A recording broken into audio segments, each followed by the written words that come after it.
Hare Krishna. Hare Krishna.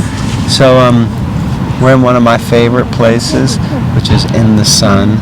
It's amazing. It's like a second summer or a first summer. I don't know what summer or a summer, which never happens in London. September, what is today, the 3rd? 4th.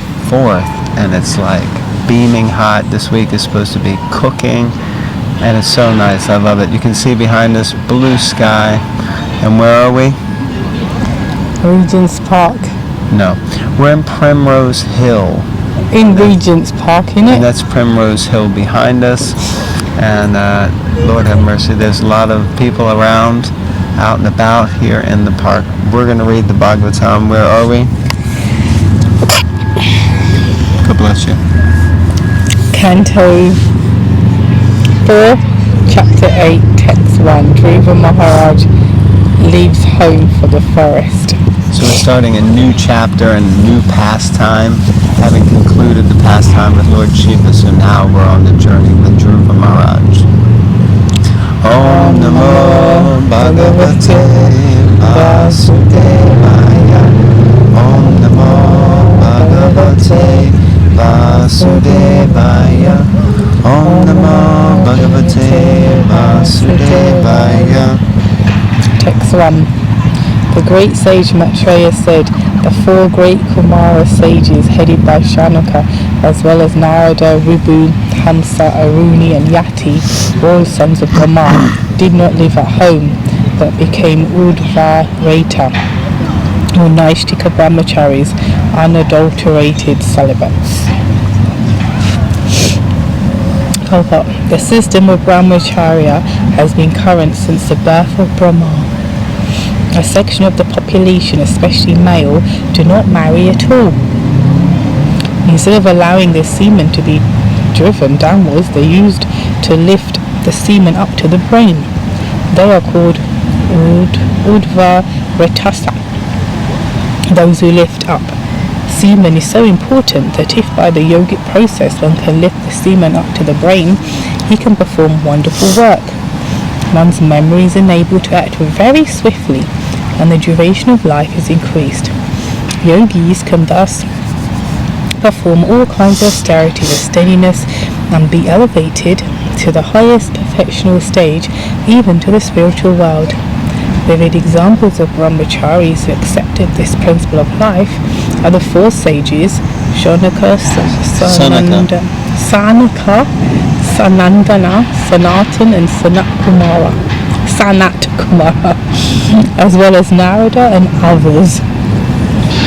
They don't get a mention, others. You know who you are. Any thoughts you just read? Yeah. It's not it's not an easy thing to be brahmachari.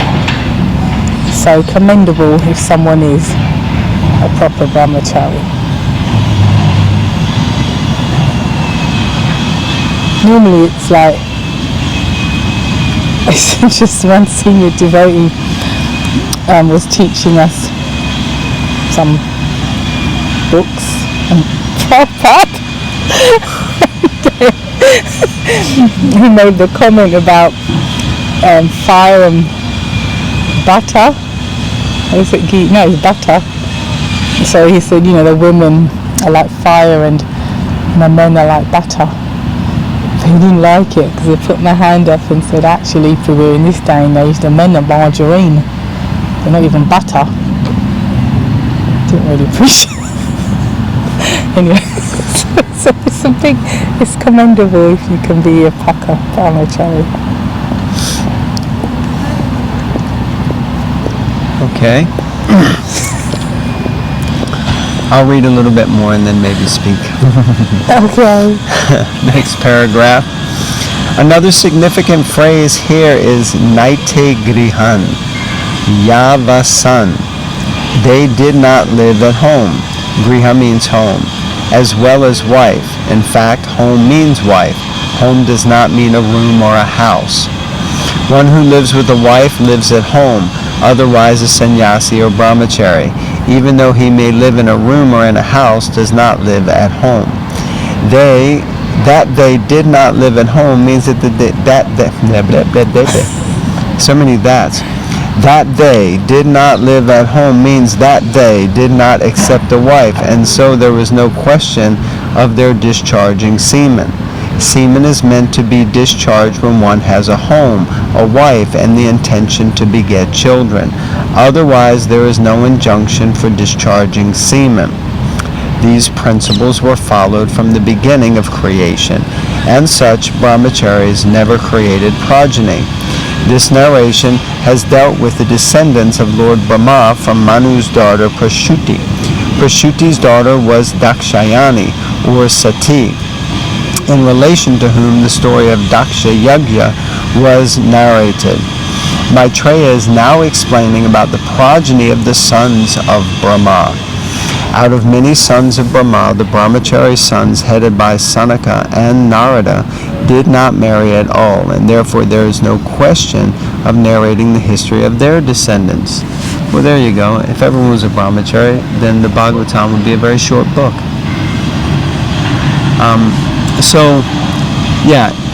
Powerful and interesting point. I forget what the book is. Brain Gain, I think it's called. The Brain Gain.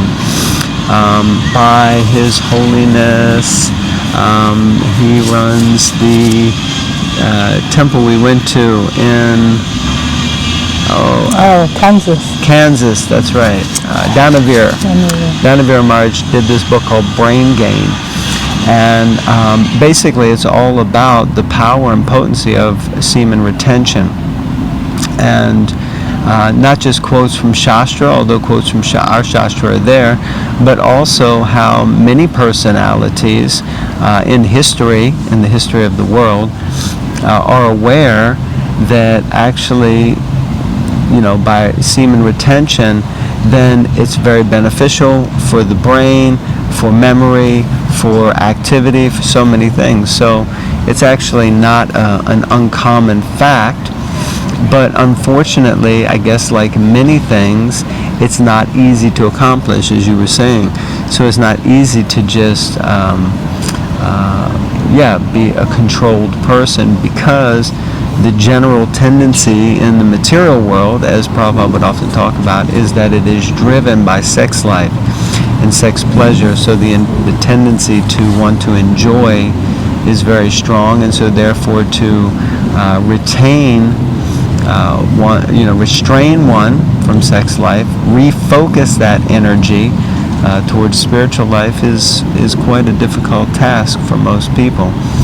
Of course, this is talking about semen retention, primarily focused around men, but I guess the point being that for ladies, they're also meant to be self-controlled, but of course they're not necessarily in possession of semen. That's a male body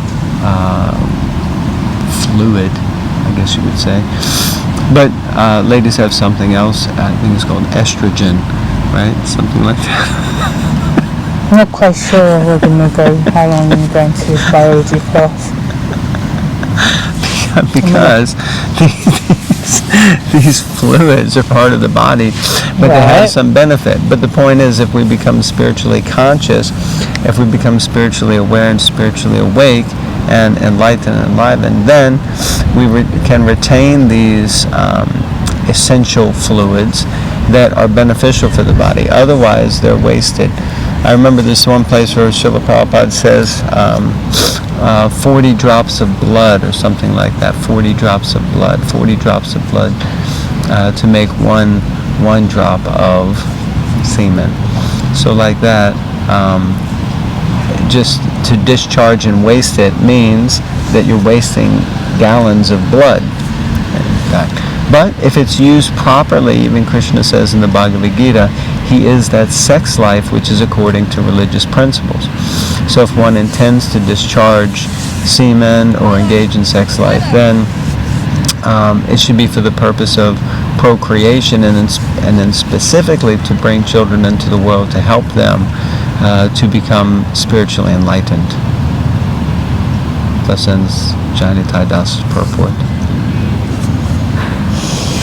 Alright, verse 2. And You see, I live at home.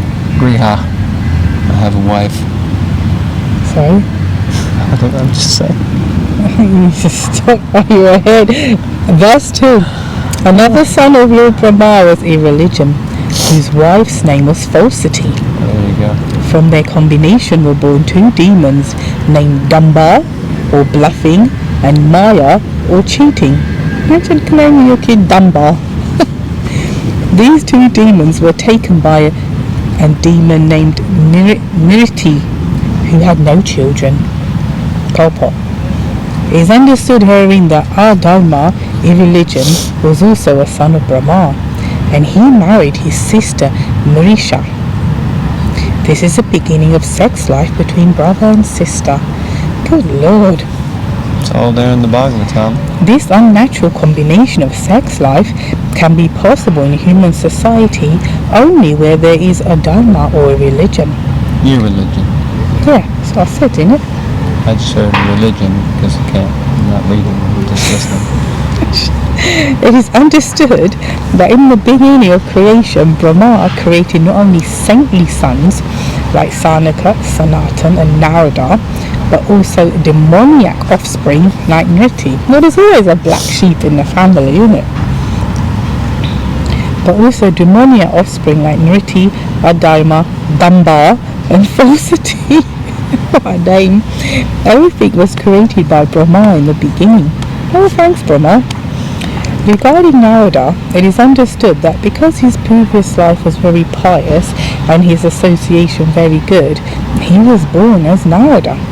Others were also born in their own capacities according to their backgrounds.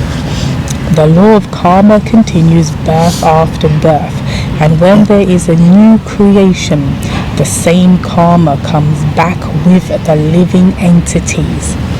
They are born in different capacities according to karma, even though their father is originally Brahma, who is the exalted qualitative incarnation of the Supreme Personality of Godhead. Poor little baby crying in a pram. That's material life actually. Well, Crying in the pram. But yeah, so alright, so Brahma has black sheep, it's like that if you're a parent. Their kids, generally they're good, but there's always one that's a bit dodgy. I was the dodgy one. I wasn't. You're goody two shoes, as they say.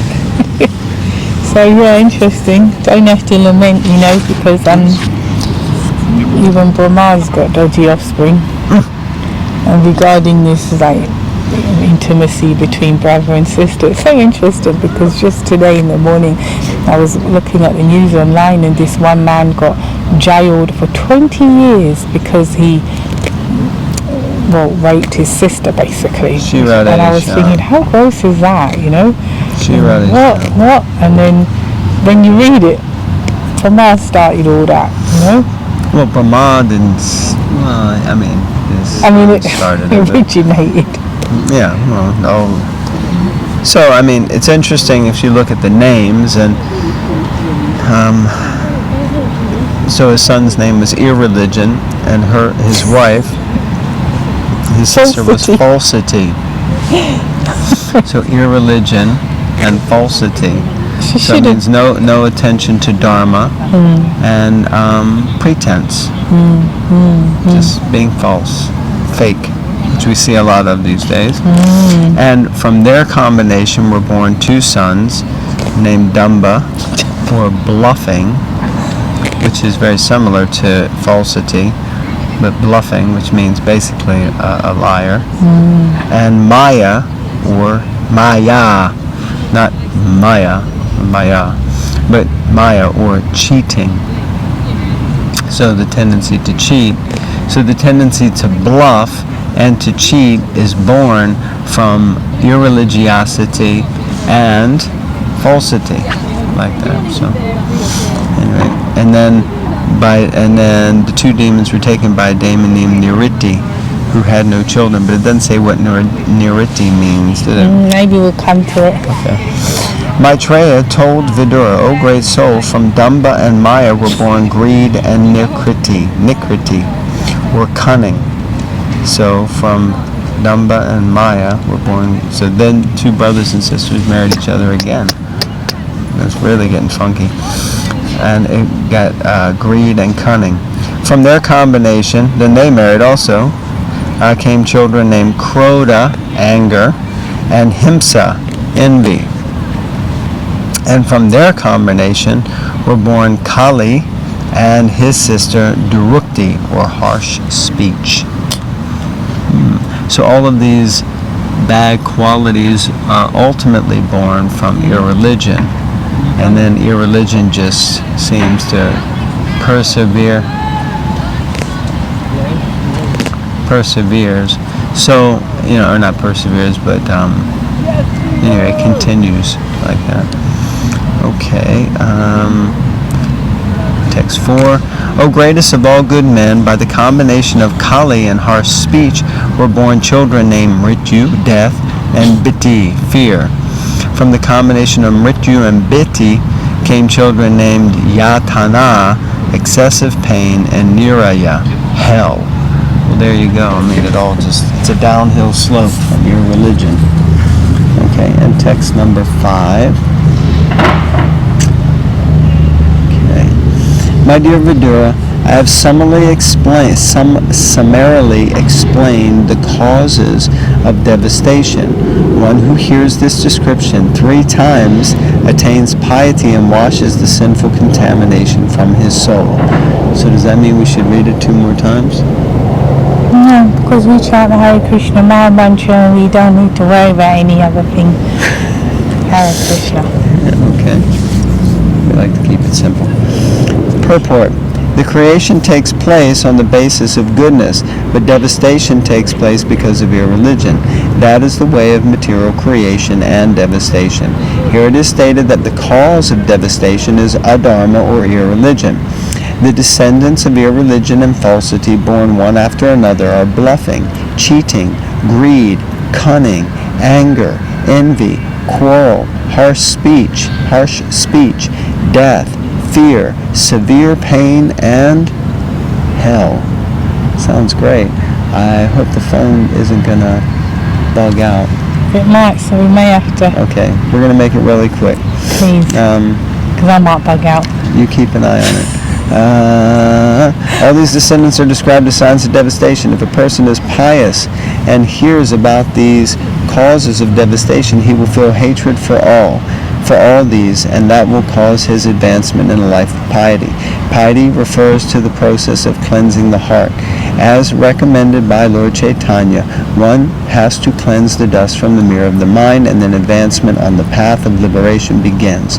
Here also the same process is recommended.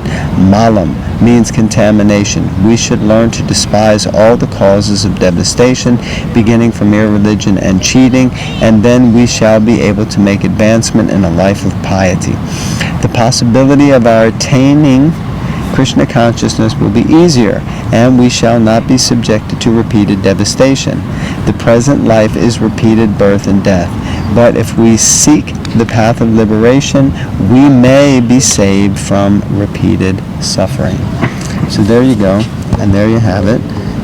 All this negativity and devastation in the world emanates originally from irreligion.